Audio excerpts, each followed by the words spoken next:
Veziri ve kaleyi istedi. Bu at alınmalı. C alır D5. Vezir alır D5. Tamam, Tal burada atı feda etti. Sonra klasik bir şah kale çatalı geliyor. Ve at karşılığında hem kaleyi hem piyonu kazanıyor. Ama asıl hikaye burada bitmiyor. Çünkü vezir alır A8. Kaleyi aldıktan sonra bir C6 hamlesinden sonra bir anda Tal'in veziri sıkışıyor gibi görünüyor. Gerçekten inanılmaz. Tal kendi vezirini bile bile tuzağa mı soktu? At F7. Araya taş kapattı. Vezir alır A8. Fil C6. Visotkis veziri istiyor. Halim veziri kaçacak. Hiçbir yeri yok. Her şey bitmiş gibi. Vezir tuzağa düştü. Hamle yok. Çözüm yok. Taş serisinin son bölümüyle karşınızdayım. D4. Merkeze piyon yerleştirdi. Filin çaprazını açtı. At F6. D5 ve E4 karelerini kontrol ediyor. C4. Merkez D5 karesini kontrol ediyor. G6. Fili için G7 karesinde yer açtı. At C3. E4 sürüşünü destekliyor. Fil G7. Fili uzun çapraza yerleştirdi. Merkezi rakibine bırakıyor. Sonrasında rakibine bıraktığı merkezi parçalamaya çalışacak.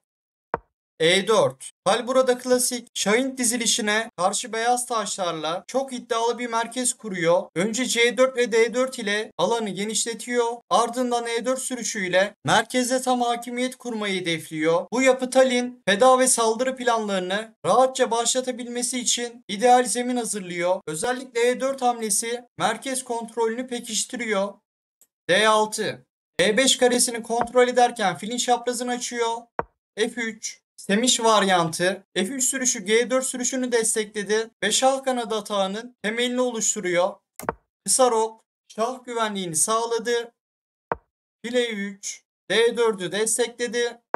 E5 merkez D4 piyonuna hücum ediyor. D5 alan kazanıyor ama D4 karesinin kontrolünü rakibine teslim ediyor. At E8. At E8 hamlesiyle F piyonunun önünü açtı ve F5 sürüşünü hazırlıyor. Bu plan merkezde beyazlar alan üstünlüğü verilse bile şah kanadında aktif karşı oyun arayışına işaret ediyor. Vezir D2. Vezir fil bataryası oluşturdu. Uzun rok hazırladı. F5. Rakibine bıraktığı merkez hücum ediyor. Uzun rok. Ters kanada roklar atıldı. Keskin bir oyun bizleri bekliyor. F4. Alan kazandı ve fili istedi. Fil F2. Fil istekten çıktı. At D7. At şimdilik filin çaprazını kapatsa da B6 ya da C5 karesine zıplayabilir. At G2. Hal burada G1'deki atını E2 karesine geliştiriyor. Bu hamleyle hem C3'teki atı destekliyor hem de F1'deki filin çaprazını kapatmış oluyor. Peki neden önce filini gelişmedi? Çünkü F1'deki filin seçenekleri bu yapıda oldukça sınırlı. Kale önce atı aktif ve etkili bir kareye yerleştirecek. Böylece pozisyon netleştikten sonra filin nereye çıkacağına sağlıklı karar verebilecek. At B6, C4'ü istedi. Vezir D3, C4'ü koruyor. G5. Bu konumda Visoskis G5 sürüşünü yapıyor ve F4'ü destekliyor. Bu hamleyle şah kanadında alan kazanmayı sürdürüyor. Konuma genel olarak baktığımızda Hal vezir kanadında alan üstünlüğüne sahip. Visoskis ise şah kanadında. Genellikle ters kanada rok atıldığında taraflar rakip şahın bulunduğu kanattan saldırı başlatır. Ama bu oyunda tam tersine bir fikir görüyoruz. Her iki oyuncu da şahının olduğu kanattan piyon sürüyor. Bu durum pozisyona özgü düşünmenin ve ezber planların dışına çıkabilmenin önemini gösteriyor. Şah B1 profilaktik hamle şahını C dikeyinden ayırıyor ve A2'yi destekliyor. Fil D7 A4 karesini kontrol ediyor. At C1 atını vezir kanadına aktardı ve filin çaprazını açtı. C5 Talin C5 sürüşünü engellemek istedi ama geçerken alma var. D alır C6. D dikeyi açıldı. D6 piyonu zayıflık olarak kaldı.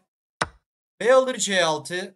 Visoskis'in C6'ya yerleştirdiği piyon D5 karesini kontrol ediyor. Eğer fırsat bulursa C5 sürüşüyle merkezi kapatabilir ve vezir kanadını kendi lehine sabitleyebilir. Öte yandan uygun şartlar olursa D5 sürerek merkeze bir kırılma yaratabilir. Bu tür konumlarda D5 sürüşü genellikle tempolu ve keskin bir hamledir. Rakibin taş koordinasyonunu bozma amacı taşır. Yani siyahın yapısı hem savunma hem de dinamik karşı oyun ihtimali barındırıyor. C5. Hal rakibine fırsat vermiyor. Ata ve D6'ya saldırdı. Bu konumda C alır D5 yapılabilirdi ama Vysockis D dikeyinin açılmasını istemiyor. At C8 ile oyuna devam ediyor. D6'yı destekledi. C alır D6. At E alır D6. C5. At açmaz alıyor. Ayrıca bu konumda D dikey üzerinde de açmaz var. Kale F6. Açmazdan çıktı. Atı destekledi. File 2. Hal kaleler arasındaki bağlantıyı kurdu. Vezir C7. D6 atını destekledi. D7'deki fili uygun bir kareye yerleştirebilirse D dikeyindeki açmazdan kurtulacak. At B3. Hal girişimini tamamladı. Fili destekliyor. Bu konumu incelediğimizde hal bütün stratejik problemlerini çözmüş görünüyor. Taşlar uyum içinde, merkezde ve kanatlarda kontrolü elinde tutuyor. Öte yandan Sotkis'in taşlar arasında gerekli uyum yok. Özellikle A ve C dikeylerinde bulunan ayrık piyonları onun konumunu zayıflatıyor. Ayrık piyonlar genellikle hem savunma zorluğu yaratır hem de ilerleme potansiyelini kısıtlar. Bu da Vysockis'in uzun vadeli planlarını zorlaştırıyor. File 8, D dikeyindeki açmazdan çıkıyor. At D5, çatal attı. Veziri ve kaleyi istedi. Bu at alınmalı. C alır D5. Vezir alır D5. Tamam, Tal burada atı feda etti. Sonra klasik bir şah kale çatalı geliyor. Ve at karşılığında hem kaleyi hem piyonu kazanıyor. Ama asıl hikaye burada bitmiyor. Çünkü vezir alır A8. Kaleyi aldıktan sonra bir C6 hamlesinden sonra bir anda Tal'in veziri sıkışıyor gibi görünüyor. Gerçekten inanılmaz. Tal kendi vezirini bile bile tuzağa mı soktu? Yoksa her şeyi önceden hesaplayıp bu konumu kendi mi kurdu? Bu an Tal satrancının özeti gibi kaos ama derin hesap. Bir anda üstün gibi görünürken aynı anda uçurumun kenarında dans ediyor. At F7. Araya taş kapattı. Vezir alır A8. Fil C6. Vysockis veziri istiyor. Tal'in veziri kaçacak. Hiçbir yeri yok. Her şey bitmiş gibi. Vezir tuzağa düştü. Hamle yok. Çözüm yok. Derken bir anda tahtaya fil fedası iniyor. Tal imkansızı zorluyor. Ya tüm taşlar bir anda düşecek ya da tahtada bir şiir yazılacak. Bu feda sadece taş değil ve hesaplama dehasının imzası. Fil B6. Veziri istedi. C8'deki at açmazda olduğu için fili alamıyor. Vezir alır B6 yapılırsa C6 atı boşta kalır. Hal atı alır. Sonrasında vezirini oyuna geri dönerdi.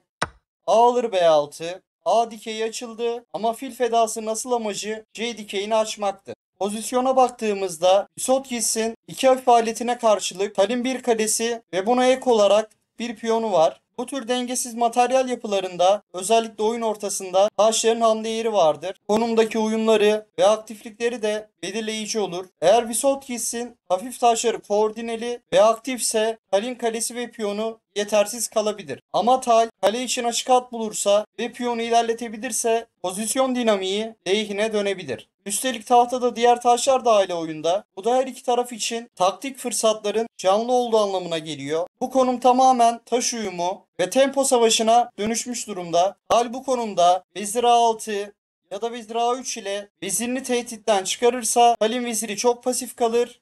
Kale C1. Fili açmaz alıyor. Vysockis vezir alırsa Hal de rakibinin vezirini alacak. Fil alır A8. Kale alır C7. Vezirler değişildi. At istek altında kaldı. Kale C6. Kaleleri değişmek istedi. Kaleler değişilirse A8'de hareket alanı kısıtlı olan fil de aktifleşebilir. Kale C1. Hal rakibinin değişimlerle taşlarını aktifleştirmesine imkan vermiyor. Alışı rakibine bıraktı ve değişimlere zorluyor. C6 kalesinin taşmaya fırsatı yok. At boşta kalır. Kale alır C7. Kale alır C7. Kaleler değişildi. At istek altında. At CD6. Atını istekten çıkardı. C4 karesini kontrol ediyor. Fil F8. Oyunun ilerisinde gelebilecek 8. yataydan şahları engelledi. Fil C4. F7 atını açmaz aldı. Vysockis bu fili alırsa at alır C4. At alır C4 devamında Tal. At B6 ile A8'deki fili sıkıştırır. B5. Fili istedi ve J4 karesini kontrol ediyor. Fil E6. Fil istekten çıkarken F7 at üzerindeki açmazı devam ettiriyor. Şah G7. E6'daki filin açmasından çıktı ama bu sefer de kalenin açmasına girdi. A4. B5'i saptırıp C4 kontrolünü ele geçirmek istedi. Şah F6. Vysockis açmazdan çıktı. Fili istedi. Fil alır F7. Atı alıyor. At alır F7. A alır B5. C6 karesini kontrol ediyor. Kale A7 gelip A8'deki fili kazanmak isteyecek. Fil B4. Atı istedi. Ayrıca kale C8. Çatal isteği de vardı. At C4. At istekten çıktı. G4. F3'e hücum ediyor. A8'deki filin çaprazını açıp fili kurtarmak istedi. Kale A7. File saldırdı. Hal burada file alırsa F2 ya da F alır G2'den sonra Bisotkis vezir terfi ederdi. G alır F3. A8'deki filin kaçabileceği bir yer yok. Fil alır E4. Bisotkis burada filini feda etmek zorunda kalıyor. Ama gider ayak bir piyon almayı da ihmal etmiyor. F alır E4. At G5. E4'ü istedi. B6. Hal geçeğini sürüyor. Fil C5. Piyonu açmaza aldı. Kale A6. Kale açmazdan çıkıyor ve açarak şah tehditleri oluşturmak istedi. At E6. Araya taş kapatıyor. Açarak şahları engelledi. Hal B7 sürüyor ve Visotkis oyunu terk ediyor. Hal B8 sürüp vezir terfi edecek. Bunu engellemenin bir yolu yok. Analizi beğendiyseniz videoyu beğenip kanala abone olmayı unutmayın. Sonraki videoda görüşmek üzere.